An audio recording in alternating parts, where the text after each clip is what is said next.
Morning! Madman! Welcome to the India Explained podcast, recorded in London and San Francisco. One take, unscripted, no rehearsal. Hey Bunty, greetings from San Francisco. What's up with you? Everything's cool, Rohit. Everything's cool. It's nice and chilled in London. We are having a relaxed weekend, so all is good. And the other later on today, I'm going to meet some friends of mine who have also originally grew up in India, but make up this part of the world now. Live in this part of the world now. A diaspora is one term that is used, but it's an old school way of saying NRI, non-resident Indian. And that's something that we wanted to talk about for a long time. So I think Right. it'll be good. This is a good opportunity as any to Excuse me. talk about that. So where you guys are based in San Francisco, um, what's the Indian diaspora like? Or is it labeled South Asian? It, What goes on? it is labeled South Asian, and I have my own ambivalence about that term. That's actually the kosher term, the term that's preferred by liberals or people who espouse progressive values.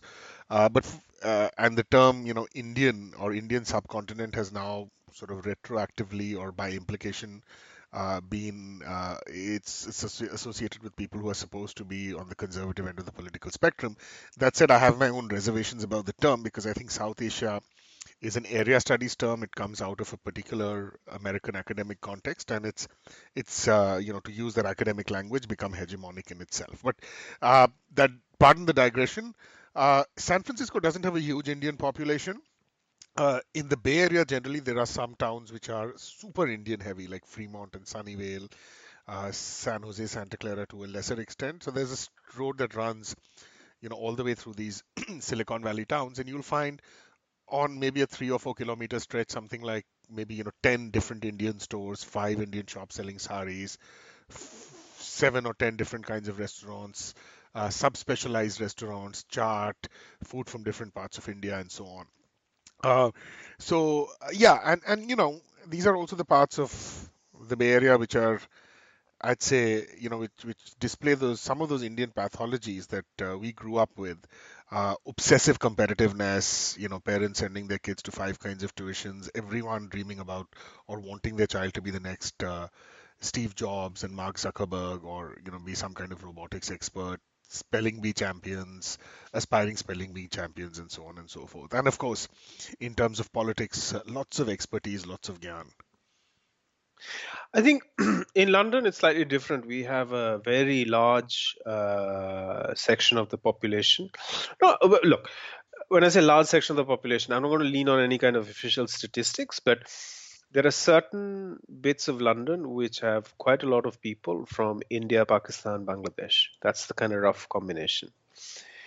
And that is primarily informed by immigration and Sorry. the history of the colonial relationship and the impact of that. But yes, there is a difference between people who have come here in the 30s, 40s, 50s, and a second wave of migration which happened in the 70s. Predominantly East African Asians, Gujaratis from East Africa who were expelled by Idi Amin, and then at the latter stages through the late 90s and the early 2000s, there has been an immigration of the kind of the frontline white collar IT professional services wave, which is so you see that. And I think one of the things, so if you forget about the people, the non-resident Indians who actually, I don't even think they consider themselves non-resident Indians. The people who consider themselves non-resident Indians are predominantly the people who have grown up in the India of the 70s, 80s, 90s and have migrated, emigrated to be based out of Europe and find themselves in the UK. There's a significant population there, and I think the signs that you picked up, which is kind of ultra competitiveness amongst each other, kind of bordering on envy or fueled by envy, uh, being pushy about children and children's schooling, and generally sticking to their own, as it not socializing broadly, are some of the classic signs. And it's a funny one. It's a funny one. Because I think these people, whenever they get together, they're always getting together and bitching about what are the things that are wrong with India. Right, That is the first half of the conversation. And the second half of the conversation is, wouldn't it be lovely if you could be settled in India? right, Right? right, Because life here is so difficult. You do not know what life. So inevitably, whenever you're drawn into these kind of diaspora gatherings, it splits 50-50. The first half of the conversation is going to be that everything in India is wrong. Planes aren't on time, everybody's out to scam you. There's this kind of ego operating, which I have never, in part I'm sometimes culpable around it, so I get frustrated when I visit India, but on certain occasions. But that's, out of 10 interactions, two will go wrong, and that's par for course in any part of the world. If I were traveling in America, if I was traveling in Japan, I would expect no less, no more. But I wouldn't use that to damn the whole country. right, But I right, found that people, Indigo flight was 3 hours late.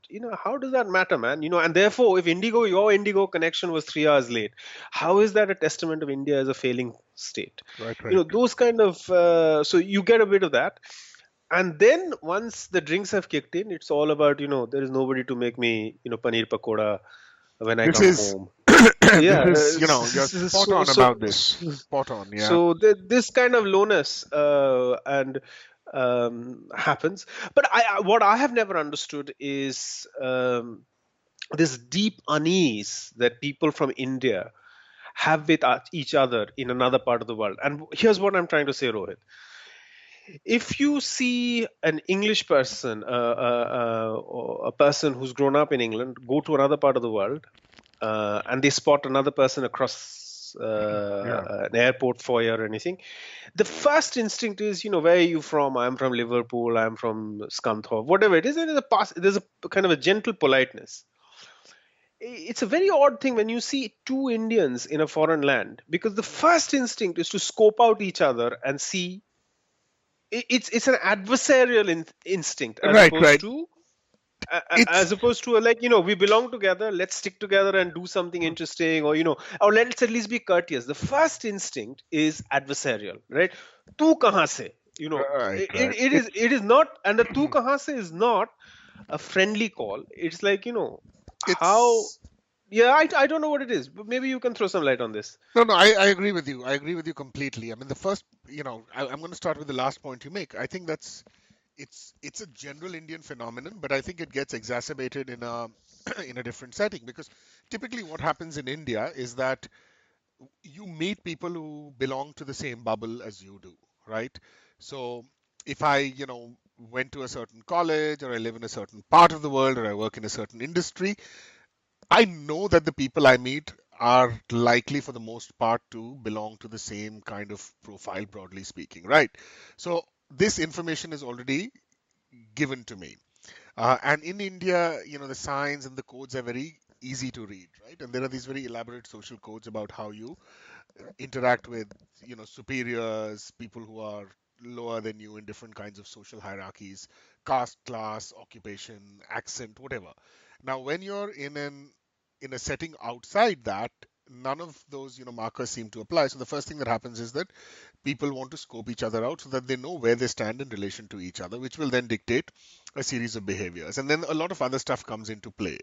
You might have some people who have more economic capital, but other people who have more cultural capital. I mean, I've seen this with people who come from well-educated backgrounds, but they encounter someone who, doesn't have the same quote unquote sort of markers of class, but has a lot of money. So then they pull class rank, about accent and this and that.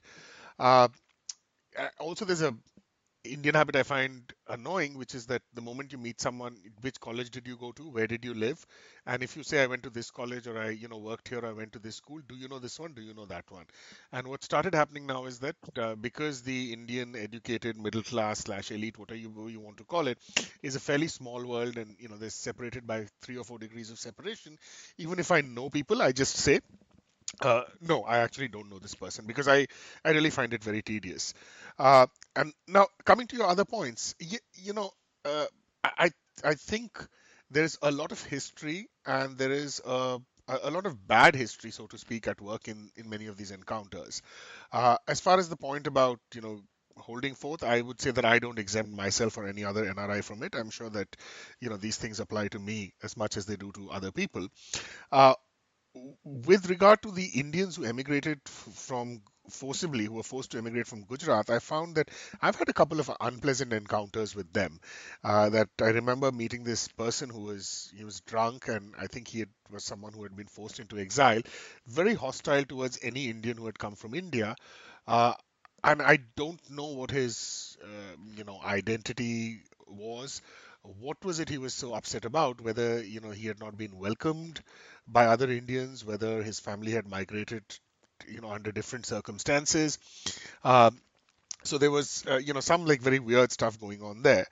As far as that generation of Indians that left India in the 60s and 70s, I wonder if the racism that they had to encounter was much more acute than the racism that later generations had to encounter. And that's where the Mm. ambivalence comes in, that in some ways they True, feel true. angry, because I actually we have a family friend, someone who's my mother's friend. They settled in Britain, and that's exactly the profile that they moved in the 60s, and they moved because India was very, very hard for them. So but they never really felt at home in Britain. So when I met them, the evening started with literally this, that the gentleman essentially talking about how awful India was, and the night ended with him telling me how much he missed India and how isolated he was and how isolated his children were and so on and so forth. So maybe it's become easier now, or maybe there's also more guilt that that generation carries, because in the Nehruvian era, to leave the country was to betray it, right? Being a good citizen meant that you stayed and worked for the progress of the nation. Right. I think you make some very interesting points, Rohit. I hadn't honestly seen it. That kind of race angle had completely missed. I put it to one side, but you're so right in calling that out. And that's the generation that we probably will not either understand or should fairly try and speak about. But I think as you slip to the people who came towards the late 90s, mid 90s, and then the early 2000s, I think that's a very unique brand of Indians who've come. And I think where the fault line lies is with there's a diaspora, and by this I mean people who have been second generation, who've grown up here, who've been educated here. And by here I mean, in my case it's in the United Kingdom, in your case it's the United States. Somehow they feel that they have had it good. Also, the narrative that their parents have pushed on them is, look, I grew up in India, I came to this foreign land to make a better life for myself, and you are getting the benefits of that better life, as in a great education, great opportunities, etc. So that's their framing of it, right? Roll it up to their working life, so they do all of the things that they have to do and enter into a job, and lo and behold, there's this other guy from Bangalore who comes and joins them in the same office, in the same role, uh, who's clearly of that ethnic origin, of Indian origin, and that sets off panic bells, because in the narrative of this person who has grown up in this country, they are better because they have gone through a system which is better, more equitable, fairer, and he or she's always thought that they'd naturally be Right.